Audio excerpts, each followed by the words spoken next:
Um bom dia, boa tarde, boa noite, boa madrugada, pessoal. Tudo bem com vocês? Tá? Vamos então para mais uma aula, mais um vídeo referente à ética e legislação, tá? Esse que será o nosso penúltimo vídeo, tá? Já estamos finalizando aí o nosso conteúdo, tá? E espero que vocês até agora estejam tudo bem, estejam gostando da nossa matéria, tá? Qualquer informação nova, qualquer conteúdo extra, dúvidas, vocês fiquem à vontade para nos procurarem, tá? A gente estará sempre à disposição de vocês, tá certo? Bom, em cima do nosso conteúdo, dando continuidade ao nosso conteúdo aí, então a gente vai falar um pouquinho sobre a autorização de acessos a sistemas, hackers, né? E aí a gente vai ficar um pouco grilado com relação a esse tema, né? Autorização. Por que autorização, né? Porque na realidade hackers hoje em dia não têm autorização, né? Então a gente vai ver um pouquinho mais sobre essa palavrinha mágica, né? Que é o propriamente dito os hackers, né? E aí a gente vem aquela pergunta: hacker é um criminoso virtual? Né? Isso muitas pessoas eles fazem essas perguntas, né? Mas a gente vai pensar o seguinte: embora muitos de nós associemos essa palavra hacker a um criminoso virtual, essa não é bem uma definição propriamente correta, tá? Qualquer pessoa que se dedique intensamente em alguma área específica da computação, que tem algum tipo de conhecimento, ele descobre e acaba descobrindo alguma utilidade além do previsto em alguma função original do programa, ele pode ser considerado um hacker, tá? Uma pessoa ao se tornar um hacker, ele descobre algo especial em algum sistema, tá? Ele pode acabar descobrindo um erro, alguma falha de segurança de algum programa que ele está ali simplesmente mexendo, né? Ele acaba descobrindo uma brecha de alguma segurança, tá? E aí ele pode utilizar aquela informação, né, para o seu próprio bem, né, no caso, né? Uma forma de editar, por exemplo, uma planilha do Excel, navegar na internet utilizando metabuscas, que antes eram, né, não eram tão bem conhecidas, né? E outras funções que alguns especialistas nem sempre conseguem descobrir e algumas pessoas, né, que no caso são os hackers, acabam descobrindo, né? Eles fazem descobertas que a gente nem imagina em alguma função e em algum meio específico, né? Que pode ser criada tanto por algum especialista ou não, né? No caso, né? Qualquer pessoa comum, né? E aí, a gente pode dizer que um hacker ele é um especialista, né? Os meios de comunicação normalmente não diferenciam um hacker em alguma área específica, né, de um crime virtual. Ele trata ambos com o mesmo sentido de ilegalidade. Ah, houve um site saiu fora do ar, um hacker invadiu. Ah, houve uma transferência bancária, houve roubo de dados, um hacker fez é o culpado por isso. Então, geralmente, os meios de comunicação eles sempre relacionam qualquer tipo de problema, infortúnio ou tipo de transação, algo errado na internet, eles se referem muito aos hackers, tá? Mas um especialista não é necessariamente um criminoso, tá?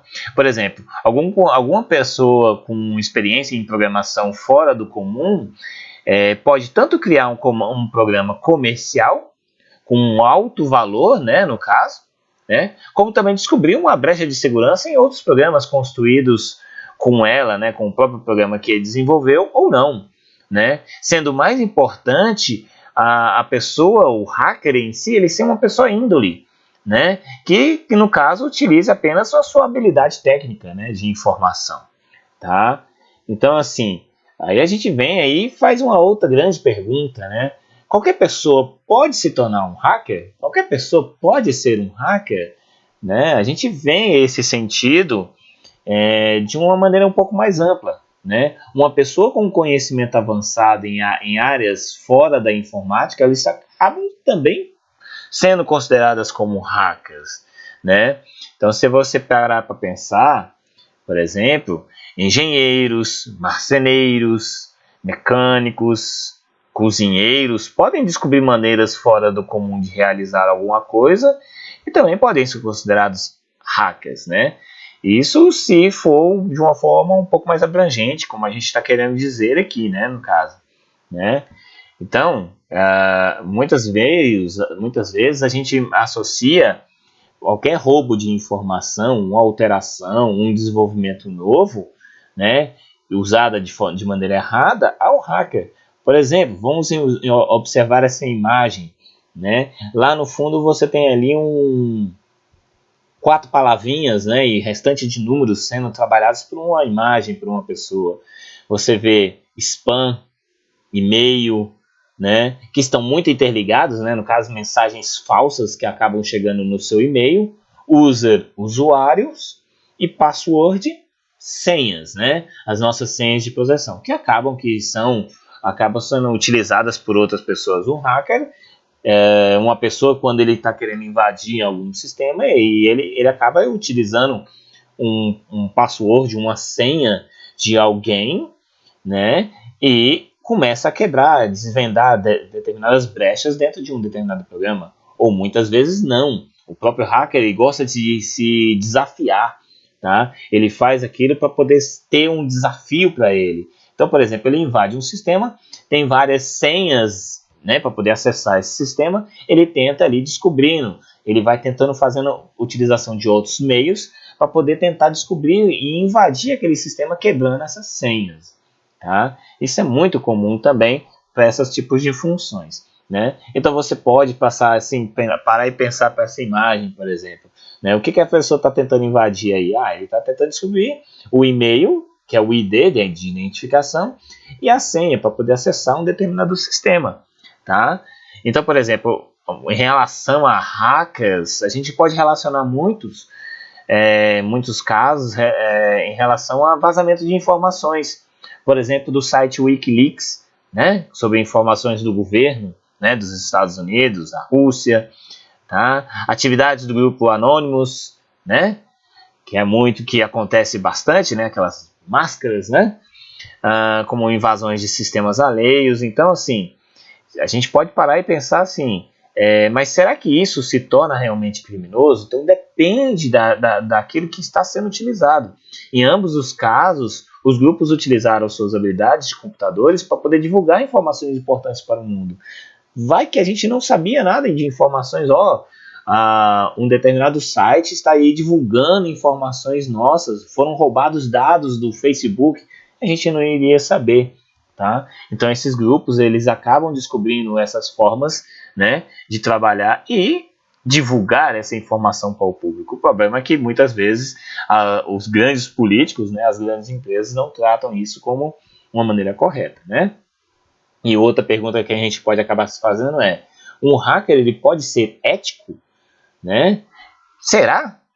Um hacker será que ele pode ser ético? Então a gente assim, eles possuem uma ética, né? A ética hacker, que é o jeito deles, né? Eles não são considerados uma ameaça para os usuários de internet. Esses tipos de hackers, por quê? Porque eles usam o seu conhecimento para poder desvendar e tentar invadir determinado sistema para poder divulgar para um meio positivo, né? Na grande maioria deles, né? Ou tentar, por exemplo, muitas empresas eles fazem divulgações na internet tentando buscar hackers, onde esses hackers tentam invadir os sistemas dessas empresas para poder analisar o nível de segurança delas, né? Uma empresa de um banco, por exemplo, será que o banco é realmente seguro? Então elas fazem muitas esses chamados, né, para pessoas para tentarem invadir o sistema delas, né? Dão até divulgação de prêmios. Isso acontece para essas grandes empresas. Muito mais nos Estados Unidos, né, na Europa, né, isso é muito comum. Há aqueles que quebram a ética, né, a ética hacker, né, por exemplo, eles muitas vezes invadem sites, sistemas, empresas, mas eles acabam testando para poder testar a vulnerabilidade desse sistema. Então, por isso que acaba que a gente pensa que o hacker ele está fazendo aquilo pelo mal. Não, ele está tentando descobrir alguma falha de alguma segurança. Isso é para poder melhorar o andamento e o funcionamento de um determinado programa, tá? E o que acontece? Por conta desse tipo de hacker, eles são muito, geralmente, né, acontece de eles serem confundidos com outros tipos de hackers, que na realidade não são hackers, né? A gente tem um outro nome específico para eles, né, que são os crackers, né? O que são os crackers? Esses são aqueles tipos de indivíduo que tem o conhecimento, o mesmo conhecimento que um hacker, só que ele acaba utilizando aquela informação que ele descobriu de má fé. Tá? Eles seriam aquelas pessoas que quebram o sistema com uma intenção de tirar proveito pessoal para eles, né? Por exemplo, roubar dados para poder eles usarem como chantagem para outras pessoas ou fazer transferências erradas. Isso é crackers. Eles usam sua informação, tá, com um fim específico de simplesmente utilizar aquela informação e tirar proveito do próprio dele, né? Por exemplo, ele pode modificar um programa que no caso, ele venha a querer que a pessoa pague por ele. Tá? Isso acontece muito, por exemplo, computadores que são invadidos por algum tipo de vírus, tá? E aqueles dados ali, eles são roubados, né? E são bloqueados, né? Então, existem tipos de vírus que bloqueiam informações do computador. Isso, no caso, tá? Nós temos um vírus chamado ransomware, que é o sequestro de dados, que ele utiliza a sua informação para poder bloquear os dados do computador e tentar um resgate. Ele é mais conhecido como um vírus de resgate. Por quê? Porque, no caso, a pessoa terá que entrar em contato com um hacker e saber quais são os valores que ele deseja obter para poder liberar aquela determinada computadores, né? Existem redes, se vocês pesquisarem na internet, é muito comum você ver vídeos, né, de matérias falando sobre o sequestro de computadores, né? Fantástico já fez muitas matérias sobre isso, né? Record já fez bastante matéria sobre isso, então vale a pena você verificar isso aí, tá? Existem também vírus como o chamado phishing, né? Que é aquela pescaria, né? Se a gente observar mais para essa imagem que nós temos aqui, tá? O que essa imagem representa? Ela representa justamente o tipo de hacker, o cracker, né, no caso, que está fazendo uma pescaria de dados. Isso é o phishing, tá? Ele joga uma página falsa, por exemplo, em algum link, seja um link que seja divulgado via WhatsApp ou SMS, tá? Ou em algum site, tá? E esse link se direciona para alguma página da web, só que é uma página falsa, né? Ele vai obter o quê? Ele vai obter informações como no cartão de crédito, ele pode obter informações como seu nome pessoal, senhas, né? Ele pode roubar CPFs, então isso acontece, são roubos de dados. Então, quando vocês, por exemplo, estão fazendo compras na internet, é sempre bom verificar se o site tem aqueles símbolozinhos de cadeado, que são símbolos de proteção, né? Tá lá geralmente na barra de endereços, certo? E-mail é muito comum apresentar esse tipo de cadeado, você consegue analisar isso. Sites como Americanas, Extra, vocês conseguem fazer esse tipo de análise. A Amazon, né, no caso, vocês também conseguem visualizar isso. Tá? Agora, em algum tipo de sites, ele pode apresentar uma informação e vai dizer o seguinte: esse site não é aparentemente seguro, você deseja continuar a acessá-lo? Então, muitas vezes, alguns navegadores fazem esse tipo de pergunta, muito comum isso no Google Chrome, por exemplo. Tá? Então, vamos dar uma passadinha aqui, né? Que essa aqui imagem a gente já viu. E aqui a gente começa a analisar uma outra coisa. Tem como se proteger, né, desses invasões, desses invasores, tanto hackers no caso, quanto crackers no caso, né? Alguns hackers acho que já tem, o rapaz já deve estar com uns 23 anos, mas ele aos 18 anos, né, ele conseguiu descobrir uma falha de segurança na câmera do iPhone, tá? Só que ele, no caso, ele divulgou essa informação para a Apple, tá? E, no caso, a Apple contratou esse rapaz. Muitos hackers são contratados por essas empresas. Para quê? Porque o rapaz porque as pessoas que têm esse tipo de conhecimento conseguem fazer algo que melhora o sistema, tá? E isso é importante principalmente em celulares, que tem muitas falhas, né? Como, por exemplo, o sistema operacional Android, tá? Aí o iPhone ele vem apresentando algumas falhas, então as empresas elas buscam tentar contratar essas profissionais, né? No caso, não vou dizer que é um profissional, né? Ele tem um conhecimento avançado, que é o hacker, né? Justamente para poder ele tentar melhorar o sistema, tá? Muitos bancos fazem isso, né? Como a gente comentou mais para trás, né?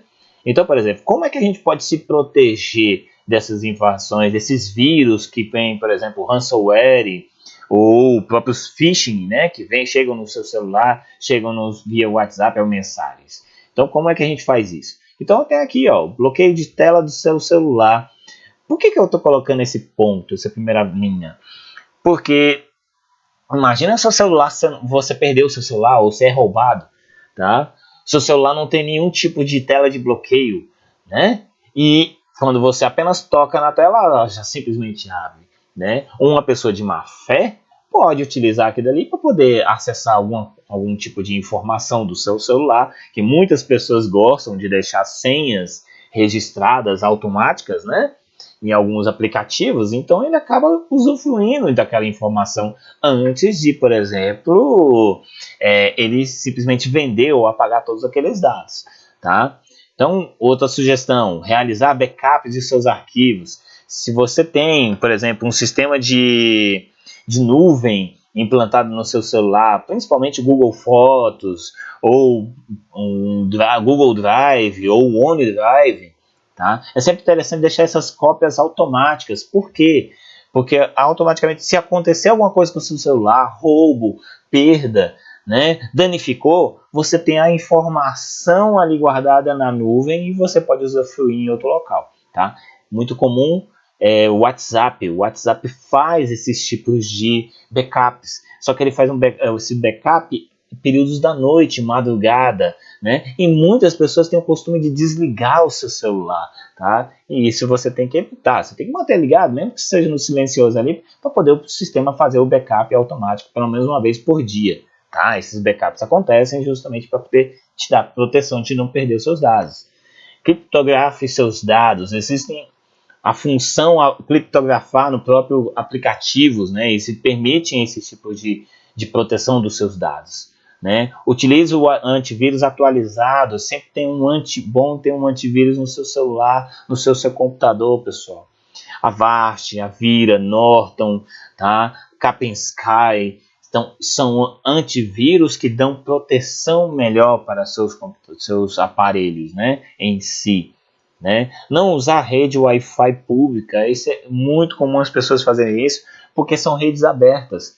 Então, existem sempre alguma pessoa, um hacker em si, que vai utilizar aquela maneira de poder invadir algum celular e tentar descobrir alguma informação.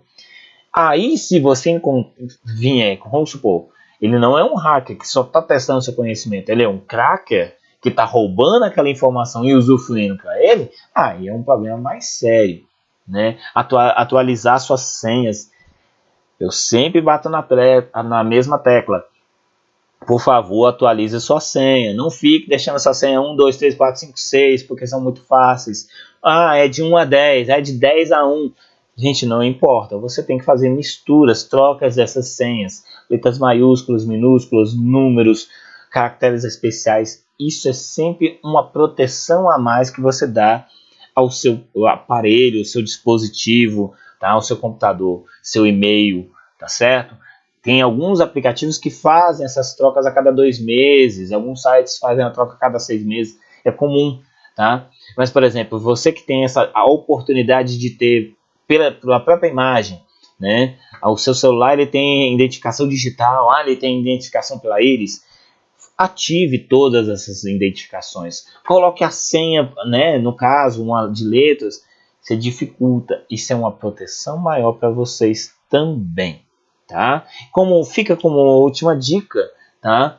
Os seus próprios aparelhos Wi-Fi, eles também podem ser trocadas as senhas, porque eles têm uma senha padrão de mercado. Então, se você deixa essas redes abertas com essas senhas padrões, é muito comum as pessoas fazerem invasões, roubando dados do seu computador, de qualquer aparelho dentro da rede, e você não vai saber. Tá certo? Tá? Espero que vocês tenham gostado demais dessa aula, tá? Até a próxima.